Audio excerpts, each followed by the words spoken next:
आज हम सामाजिक विज्ञान लेकर आए हैं।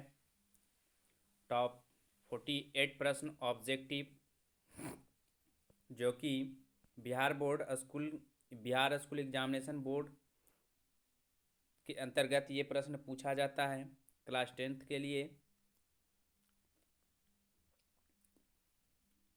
ये सब ऐसे प्रश्न हैं जो लगातार पूछते आ रहे हैं परीक्षाओं में। तो चलिए प्रश्न को स्टार्ट करते हैं। प्रश्न को स्टार्ट करने से पहले अगर अभी तक हमारे YouTube channel biology with S bio sir को सब्सक्राइब नहीं किए हैं तो चैनल को सब्सक्राइब करें और बेल आइकन को दबाएं। तो चलिए देखते हैं आज का प्रश्न। पहला जो प्रश्न कहता है कि काउंट काबूर को विक्टर एमेनुअल ने किस पद पर नियुक्त किया। काउंट काबूर को विक्टर एमेनुअल ने किस पद पर नियुक्त किया, ये आपको बताना है। तो आपका जो ऑप्शन है वो सेनापति, फ्रांस फ्रांस में राजदूत, या फिर आपका जो ऑप्शन है प्रधानमंत्री या फिर गृह मंत्री। ये आपको चार ऑप्शन चूज करना है कि काउंट काबूर ने विक्टर एमेनुअल को किस पद पर नियुक्त किया। तो इसका जो सही आंसर होगा ऑप्शन सी होगा, प्रधानमंत्री। काउंट काबूर ने विक्टर एमेनुअल को किस पद पर नियुक्त किया, तो प्रधानमंत्री पद पर नियुक्त किया। चलिए आगे देखते हैं। नेक्स्ट कहता है, चलिए आपका दूसरा प्रश्न कहता है कि साम्यवादी शासन का प्रयोग सबसे पहले कहाँ हुआ था। साम्यवादी शासन का पहला प्रयोग कहाँ हुआ था। आपका ऑप्शन है रूस, ऑप्शन है जापान, चीन या फिर क्यूबा। आपको बताना है कि साम्यवादी शासन का पहला प्रयोग जो है वो कहाँ हुआ था। चलिए आपको बताना है। तो इसका जो सही होगा वो आपका रूस होगा। साम्यवादी शासन का पहला प्रयोग जो है वो रूस में हुआ था। तीसरे प्रश्न की ओर देखते हैं। तीसरा जो प्रश्न है वो कहता है कि बोल्शेविक क्रांति कब हुई थी। बोल्शेविक क्रांति कब हुआ था। तो बोल्शेविक जो क्रांति हुई थी वो नवंबर 1917 में हुआ था। बोल्शेविक क्रांति कब हुआ था, नवंबर 1917 में हुआ था। चलिए आगे देखते हैं। अगला जो प्रश्न है वो कहता है कि हिंद सिंध पहुंचने वाले प्रथम व्यापारी कौन थे। तो हिंद सिंध पहुंचने वाले जो प्रथम व्यापारी थे वो कौन थे, इसमें आपको बताना है। इंग्लैंड, फ्रांसीसी, पुर्तगाली या फिर डच। तो हिंद सिंध पहुंचने वाले प्रथम व्यापारी जो थे वो आपका पुर्तगाली थे। ऑप्शन सी राइट आंसर होगा। चलिए आगे देखते हैं। नेक्स्ट कहता है कि औद्योगिक क्रांति की शुरुआत कहाँ हुई, है ना। औद्योगिक क्रांति की शुरुआत कहाँ हुई ये आपको बताना है।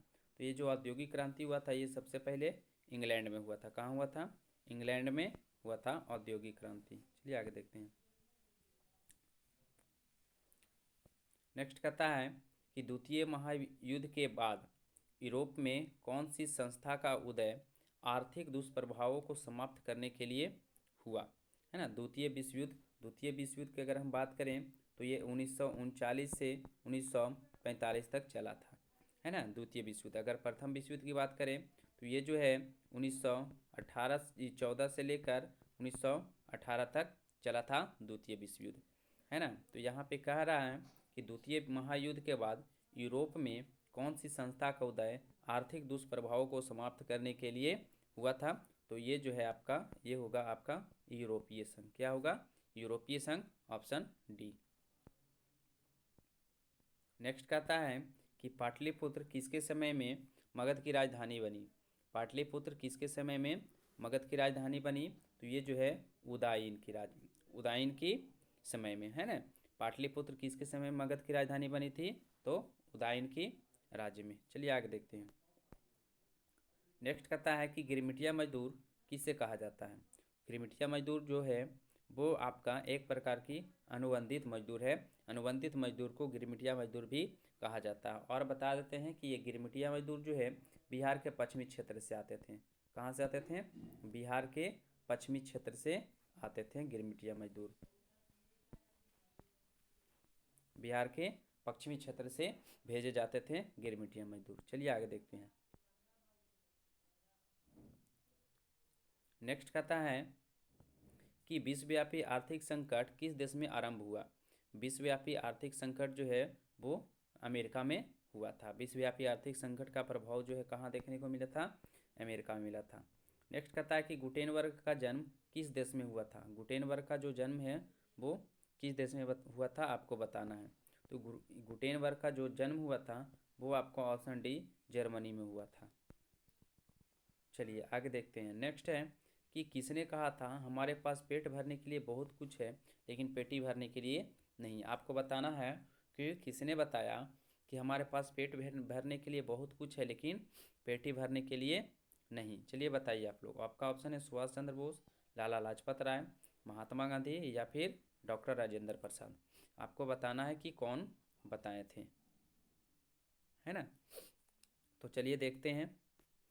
तो इसका जो सही आंसर होगा आपका महात्मा गांधी होगा। महात्मा गांधी ने सबसे पहले बोले थे कि हमारे पास पेट भरने के लिए बहुत कुछ है लेकिन पेटी भरने के लिए नहीं। चलिए आगे देखते हैं। नेक्स्ट कहता है कि निम्नलिखित में से किसे साम्यवाद के संस्थापक के रूप में माना जाता है। साम्यवाद के संस्थापक किसे कहा जाता है ये आपको बताना। तो जो साम्यवाद का संस्थापक है वो कार्ल मार्क्स को कहा जाता है ना। साम्यवाद का संस्थापक किसे कहा जाता है, कार्ल मार्क्स को कहा जाता है या माना जाता है।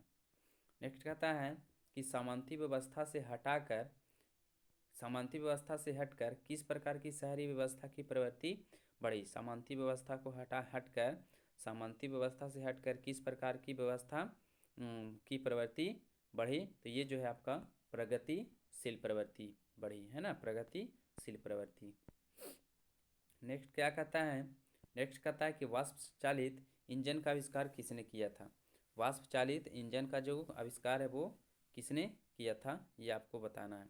वाष्प चालित इंजन का आविष्कार किसने किया था, चलिए बताइए आप लोग जल्दी।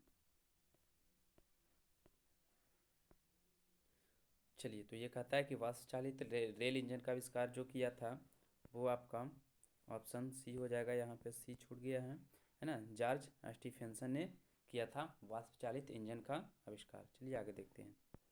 नेक्स्ट कहता है कि मुंबई में प्रथम सूती मिल, इस सूती कपड़ा मिल किस वर्ष स्थापित की गई। मुंबई में सूती कपड़ा मिल जो है किस वर्ष स्थापित किया गया था। तो ये जो है 1854 ईस्वी को किया गया था। मुंबई में प्रथम सूती कपड़ा मिल जो है 1854 ईस्वी में स्थापित किया गया था। नेक्स्ट कहता है कि मार्टिन लूथर कौन थे। आपको बताना है कि मार्टिन लूथर कौन थे, जल्दी से बताइए आप लोग।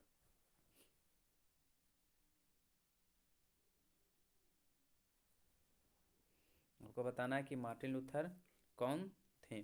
तो मार्टिन लूथर जो थे वो एक धर्म सुधारक थे। क्या थे, धर्म सुधारक थे। मार्टिन लूथर कौन थे, धर्म सुधारक थे। चलिए आगे देखते हैं। एक अगला कहता है कि फूट डालो और राज करो की नीति किसने अपनाई। फूट डालो और राज करो की नीति किसने अपनाई। तो ये जो है अंग्रेजों ने अपनाया था। ऑप्शन ए सही होगा। चलिए आगे देखते हैं। नेक्स्ट कहता है कि भारतीय राष्ट्रीय कांग्रेस के पहले अध्यक्ष कौन थे। भारतीय राष्ट्रीय कांग्रेस के पहले अध्यक्ष कौन थे। तो ये जो हैं व्योमेश चंद्र बनर्जी थे। चलिए आगे देखते हैं। नेक्स्ट कहता है कि सिपाही विद्रोह कब हुआ था। सिपाही विद्रोह कब हुआ था आपको बताना है कि सिपाही विद्रोह कब हुआ था। तो ये जो सिपाही विद्रोह है वो 1857 ईस्वी को हुआ था। सिपाही विद्रोह को सैनिक विद्रोह के नाम से भी जाना जाता है। नेक्स्ट कहता है कि वियना कांग्रेस कब हुआ था। द वियना कांग्रेस जो है 1815 ईस्वी में हुआ था, है ना। और वियना कांग्रेस को वियना सम्मेलन भी कहा जाता है। आपको बताना है कि वियना जो है किस की राजधानी है ना। वियना किसकी राजधानी है, ये आंसर आपको कमेंट बॉक्स में कमेंट करना है। नेक्स्ट कहता है कि 15वीं लोकसभा में महिलाओं की कितनी भागीदारी थी। 15वीं लोकसभा में महिलाओं की कितनी भागीदारी थी। तो वो जो है आपका 10.68% था 15वीं लोकसभा में। चलिए आगे देखते हैं। नेक्स्ट कहता है कि किसे विशेष राज्य का दर्जा प्राप्त है। किसे विशेष राज्य का दर्जा प्राप्त है आपको बताना है कि विशेष राज्य का दर्जा जो है वो किसे प्राप्त है ना। चलिए तो इस क्वेश्चन का आंसर जो है आपको कमेंट बॉक्स में कमेंट करना है कि किस राज्य का जो है विशेष दर्जा प्राप्त है, ये आपको कमेंट बॉक्स में कमेंट करना है। चलिए आगे देखते हैं। नेक्स्ट कहता है कि पंचायती निम्नलिखित में कौन पंचायत समिति का अंग है। पंचायत समिति का अंग आपको बताना है कि पंचायत समिति का अंग कौन है। तो पंचायत समिति का जो अंग है वो प्रमुख होता है। कौन है? प्रमुख है ना। चलिए आगे देखते हैं। नेक्स्ट कहता है कि किस देश में बहुदलीय व्यवस्था नहीं है। किस देश में बहुदलीय व्यवस्था नहीं है? तो ये जो है आपका ब्रिटेन में है। ब्रिटेन में बहुदलीय व्यवस्था नहीं है। नेक्स्ट कहता है कि लोकतंत्र को सर्वोत्तम शासन क्यों कहते हैं। लोकतंत्र को सर्वोत्तम शासन क्यों कहा जाता है ना, क्योंकि ये जनमत पर आधारित है। जनमत पर आधारित होने के कारण लोकतंत्र को सर्वोत्तम शासन कहा जाता है। चलिए आगे देखते हैं। नेक्स्ट कहता है कि लोकसभा में निर्वाचन हेतु कुल सीटों की संख्या कितनी है। लोकसभा में निर्वाचन हेतु कुल सीटों की संख्या कितनी है? तो ये जो है आपका 545 है ना। कितना है? 545 है। नेक्स्ट कहता है कि भारत की कैसी दलीय व्यवस्था है। आपको बताना है कि भारत की कैसी दलीय व्यवस्था है। तो ये जो है भारत का ये बहुदलीय व्यवस्था है। चलिए आगे देखते हैं। नेक्स्ट कहता है कि सूचना के अधिकार आंदोलन की शुरुआत कहाँ से हुई। सूचना के अधिकार आंदोलन की जो शुरुआत हुआ था वो राजस्थान से हुआ था। आपको कमेंट बॉक्स में कमेंट करना है कि ये जो सूचना के अधिकार आंदोलन है वो कब शुरू हुआ था। कब शुरू हुआ था आपको कमेंट बॉक्स में कमेंट करना है। चलिए आगे देखते हैं। नेक्स्ट कहता है कि सांप्रदायिक राजनीति किस पर आधारित है। सांप्रदायिक राजनीति जो है वो किस पर आधारित है? तो ये जो है आपका धर्म पर आधारित है। सांप्रदायिक राजनीति किस पर आधारित है? धर्म पर आधारित है। चलिए आगे देखते हैं। नेक्स्ट कहता है कि पंचायती राज संस्थाओं को संवैधानिक दर्जा किस संविधान संशोधन से प्राप्त हुआ। पंचायती राज संस्थाओं को संवैधानिक दर्जा किस संविधान संशोधन से प्राप्त हुआ? तो ये जो है 73वां संविधान संशोधन से प्राप्त हुआ था। चलिए आगे देखते हैं। नेक्स्ट कहता है कि भारत में लोकतंत्र की सफलता में क्या बाधा है। भारत में लोकतंत्र की सफलता में क्या बाधा है? तो ये जो है आपका अशिक्षा भी है, गरीबी भी है, बेरोजगारी भी है ना। ये भारत में लोकतंत्र की सफलता की क्या बाधाएं हैं? तो ये जो है ये तीनों आ जाता है, यानी कि इसका जो सही आंसर होगा ऑप्शन डी होगा, इनमें से सभी। चलिए आगे देखते हैं। नेक्स्ट कहता है कि गठबंधन की सरकार बनाने के लिए किस प्रकार की दलीय व्यवस्था की ज़रूरत होती है। गठबंधन की सरकार बनाने के लिए किस प्रकार की दलीय की व्यवस्था की ज़रूरत होती है? तो ये जो है आपका बहुदलीय। क्या है? बहुदलीय। चलिए आगे देखते हैं। नेक्स्ट कहता है कि भारतीय जनता पार्टी के प्रथम अध्यक्ष कौन थे। भारतीय जनता पार्टी के प्रथम अध्यक्ष कौन थे? तो ये जो थे अटल बिहारी वाजपेयी थे। कौन थे? भारतीय जनता पार्टी के प्रथम अध्यक्ष अटल बिहारी वाजपेयी थे। चलिए आगे देखते हैं। नेक्स्ट कहता है कि भारत में राष्ट्रीय आपातकाल की घोषणा कब हुई। भारत में राष्ट्रीय आपातकाल की घोषणा जो है वो 1975 में हुआ था, 1975 में हुआ था। चलिए आगे देखते हैं। नेक्स्ट कहता है कि पंचायती राज व्यवस्था का निम्न स्तर क्या है। आपको बताना है कि पंचायती राज व्यवस्था का निम्न स्तर क्या है। तो इसमें जो ऑप्शन है आपका जिला परिषद, पंचायत समिति, ग्राम पंचायत या फिर इनमें से कोई नहीं है, आपको बताना है। चलिए, तो ये जो है आपका जो क्वेश्चन है कि पंचायती राज व्यवस्था का निम्न स्तर क्या है, तो ये पंचायती राज व्यवस्था का जो निम्न स्तर है वो है ग्राम पंचायत है ना। पंचायती राज अगर व्यवस्था देखा जाए तो पंचायती राज व्यवस्था जो है, पंचायती राज व्यवस्था का शुरुआत जो है ये वो स्वरूप जो है त्रिस्तरीय होता है। क्या होता है? त्रिस्तरीय होता है ना। त्रिस्तरीय होता है, जिसमें ग्राम स्तर पर ग्राम पंचायत, प्रखंड स्तर पर पंचायत समिति और जिला स्तर पर जिला परिषद होता है। चलिए आगे देखते हैं। नेक्स्ट कहता है कि भारत में सेवा क्षेत्र को कितने भागों में बांटा जा सकता है। भारत में सेवा क्षेत्र को कितने भागों में बांटा जा सकता है? तो ये जो है आपका 2 भागों में बांटा जा सकता है। भारत में सेवा क्षेत्र को कितने भागों में बांटा जा सकता है? तो 2 भागों में। चलिए नेक्स्ट कहता है कि बिहार में किसकी प्रधानता है। बिहार में किसकी प्रधानता है आपको बताना। तो बिहार में जो है किसकी प्रधानता है, तो बिहार में कृषि की प्रधानता है ना, कृषि की प्रधानता है। नेक्स्ट कहता है कि किस जिले की प्रति व्यक्ति आय सर्वाधिक है, किस जिले की प्रति व्यक्ति आय जो है वो सर्वाधिक है, ये आपको बताना है। तो ये जो है आपका पटना होगा, है ना। किस जिले की प्रति व्यक्ति आय सर्वाधिक है, तो पटना है। चलिए नेक्स्ट कहता है कि यदि मुद्रा हमारी अर्थव्यवस्था का हृदय नहीं तो रक्त प्रवाह अवश्य, यह कथन किसका था। यदि मुद्रा हमारी अर्थव्यवस्था का हृदय नहीं तो रक्त प्रवाह अवश्य है, यह सबसे पहले जो है किसने बोले थे, ये आपको बताना है। तो ये जो है आपका ये ट्रेस्कॉट ने बोले थे, ट्रेस्कॉट ने बोले थे। नेक्स्ट जो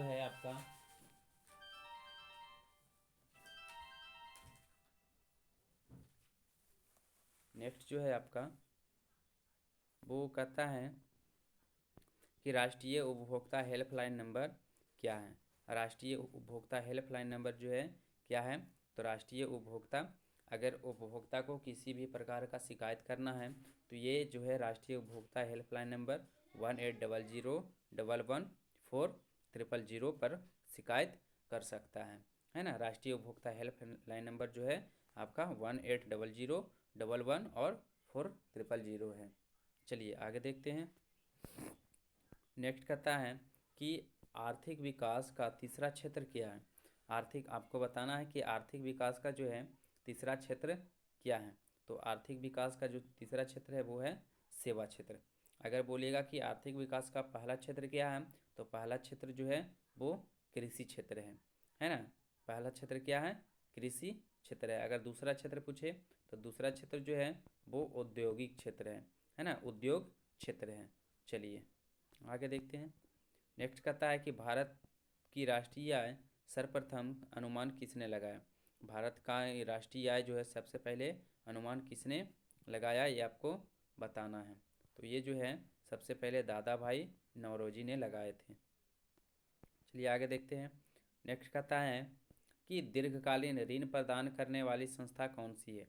दीर्घकालीन मतलब लंबे समय तक जो है ऋण प्रदान करने वाली संस्था कौन सी है, ये आपको बताना है। तो ये जो है भूमि विकास बैंक है। कौन है, भूमि विकास बैंक है। ये दीर्घकालीन ऋण प्रदान करने वाली संस्था है। चलिए आगे देखते हैं। नेक्स्ट कहता है कि संचार का सबसे लोकप्रिय साधन क्या है। संचार का सबसे लोकप्रिय साधन क्या है, तो अभी देखा जाए तो संचार का सबसे लोकप्रिय साधन आपका मोबाइल है। चलिए आगे देखते हैं। नेक्स्ट कहता है कि कौन सा संचार सेवाओं का अंग है। कौन सा संचार सेवाओं का अंग है, ये आपको बताना है। तो ये जो है आपका समाचार पत्र भी है, टेलीफोन भी है और टेलीविज़न भी है। संचार सेवाओं का जो अंग है इनमें से सभी तीनों हो जाएगा।